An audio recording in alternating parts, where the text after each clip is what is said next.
ખેડા જિલ્લામાં અતિવૃષ્ટિને પગલે અનેક વિસ્તારોમાંથી તારાજીના દ્રશ્યો સામે આવ્યા। વરસાદના વિરામ બાદ પણ પાણી ન ઉતરતા લોકોને ભારે હાલાકીનો સામનો કરવો પડી રહ્યો છે। નડિયાદથી વસોને જોડતા સ્ટેટ હાઈવે પર ઘૂંટણસમાં પાણી ભરાતા વાહન વ્યવહાર ખોરવાયો। આ સાથે જ અનેક પરેશાનીનો સામનો અહીંના લોકો કરી રહ્યા છે।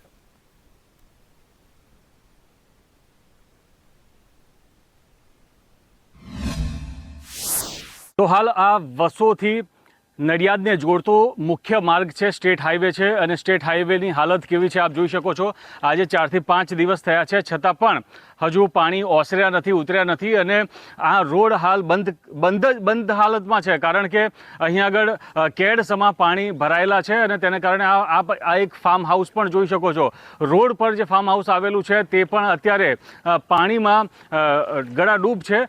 તો કેટલાક લોકો જીવના જોખમે પણ આવી રહ્યા છે, કારણ કે તેમને પશુઓને ઘાસચારો નાખવાનો હોય ને દૈનિક જે ક્રિયાઓ હોય તેને લઈને આ પાણીમાંથી પણ પસાર થવા તે મજબૂર બની રહ્યા છે। સીધી વાત કરીએ, શું નામ છે કાકા, કયા ગામથી આવો છો? બામરોલી અશોક જી। અશોકભાઈ, અત્યારે કેવા પ્રકારની પરિસ્થિતિ છે? આ રોડ પર કેટલા પાણી છે? પરિસ્થિતિ બહુ ગંભીર છે। ઘેર સમાના પાણીમાં રોજ આવીએ છીએ, જઈએ છીએ, ચારને ભેંસને ચારો લેવા જઈએ છીએ, આવીએ છીએ। તાનું આ તો પાણી થોડા ઓસર્યા છે, બાકી તો ઉપર પાણી હતા છે, અહીંયા માથે સમાન પાણી મુશ્કેલી અમારે નાનપુરા, દાદુપુરા, બામરોલી, ખોડિયાપુરા બધાને તકલીફ છે। કોઈ ઘરેથી બહાર નીકળતું છે નહીં, ખાવાની બી તકલીફ છે। લાઇટો છે ને, લાઇટો કાલે જ આવી છે, અઠવાડિયાથી લાઇટો કાલે આવી। કેવી મુશ્કેલી અને કેવી તકલીફ છે અત્યારે? બહુ તકલીફ છે, ભેંસોની, માણસની એ બધી તકલીફ છે। બધું બોરાણ જતું રહ્યું હોય, છોકરોને ખાવા પીવાનું તો કઈક વસોઈ આવે એ આલી જાય, છોકરોને પૂરું કરે, છોકરોને વસોઈ આવે, શું કરવાનું? આ લોકો આલી જાય એ ખાય છોકરો, અમે તો કઈક ગમે એમ કરી રાખીએ।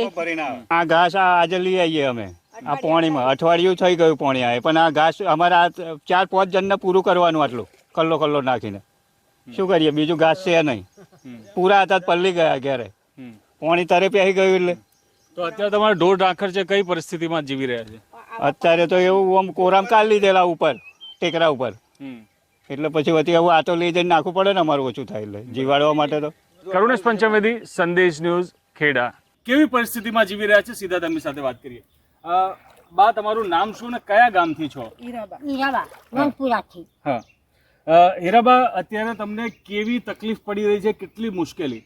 આ ખાવા પીવાની બધી, છોકરાને શું ખવડાવીએ, ભેંસને શું ખવડાવીએ, અમે શું ખાઈએ, ક્યાં જઈએ, ક્યાં આવીએ પાણી। અત્યારે કઈ જઈને આવ્યા તમે? અત્યારે બસો જઈને આવ્યા, બસો છે મારા ચારે કાપા છેક વસો જઈને આવ્યા? હા, બસો। કેમ?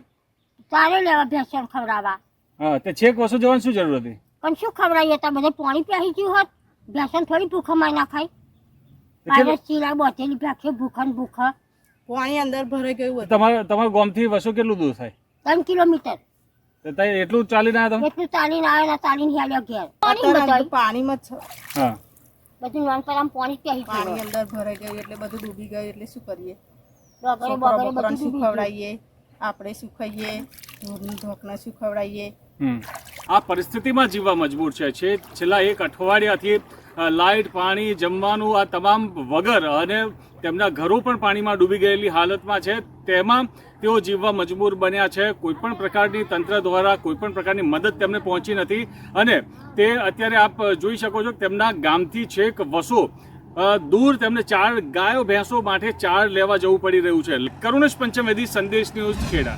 ઘણા બધા રોડ રસ્તા બંધ થઈ ગયા હતા અને સમય જતાં ઘણા રોડ રસ્તા ચાલુ પણ કરી દેવામાં આવ્યા છે, પરંતુ આજે લગભગ 4 થી 5 દિવસ વીતી ગયા છે, છતાં પણ વસોથી જે નડિયાદનો રોડ છે એ હજુ પણ બંધ હાલતમાં છે।